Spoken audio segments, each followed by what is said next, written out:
The correct way to set up a property management company. If you're someone that's either going to open a property management company to service other clients, or you're going to open up a property management to serve your existing rentals, this is exactly the way you should set it up. A property management company will obviously have an entity of some type, either an LLC or a corporation. That entity should open up 3 separate bank accounts. The first bank account will be for security deposits. Security deposits, if you didn't know, have to be held completely separate. They can't be commingled in any of the other accounts. So if you rent the property for $2,000 a month and the security deposit is $2,000, it goes in there, it stays in there, it never ever moves, gets touched, or moves to any other accounts. The second account you should open up is the operating account. This is where the business itself operates. If it has employees, whatever kind of bills, income comes in there, expenses go out, just like any other business. The third account should be the rent collection account. So essentially, it doesn't matter if you're managing 2 properties or 2 million properties, all of the rent gets collected into that one account. If you have different clients that have a portfolio, you might set up different accounts for them, but for this example, you have one rent collection account. So essentially what happens is rents get collected every month. Let's say on the first of the month, rents from 200 properties come in here. Let's say the fee that you're charging for your services is 10%.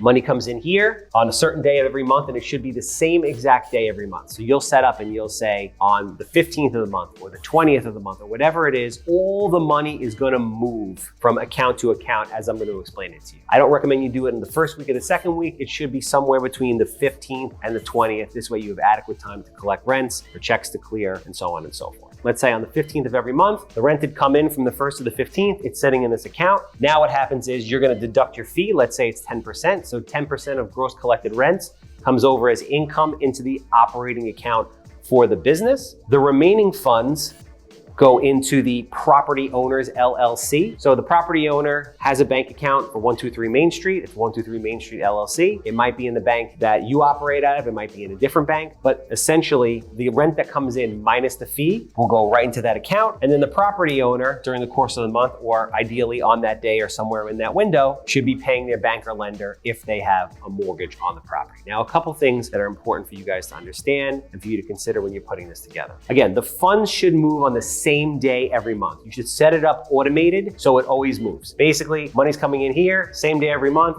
boom, boom. The 15th, it goes where it's supposed to go. That's 1. 2, as the property manager, in this account right here, per property, you should always hold a $500 reserve or a reserve of some kind. And this is so that every time something happens, a toilet clogs, there's some type of general service, anything under the limit that you and your client has set as the acceptable amount of money that you can spend as the property manager without their permission should be sitting there. So as it gets depleted, when new rents come in every month, you always want to keep it at that reserve. In this case, with my properties, I keep it at $500 per property. And there should also be a property owner LLC reserve. Let's say your mortgage payment is $2,000 a month. What I do is I will always keep 3 times that amount in this account at all times. This way, there's plenty of cushion there. And if something happens, there's extra funds that can pay it. So if I'm paying the bank $2,000 a month for my principal, interest, and taxes, I'm gonna carry $6,000 a month here. As you get into more complicated setups, there are other entities that branch off of this, which we'll cover in other videos. But if you're looking to just set up a property management company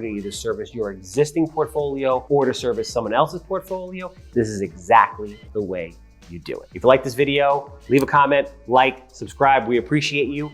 We'll see you on the next one.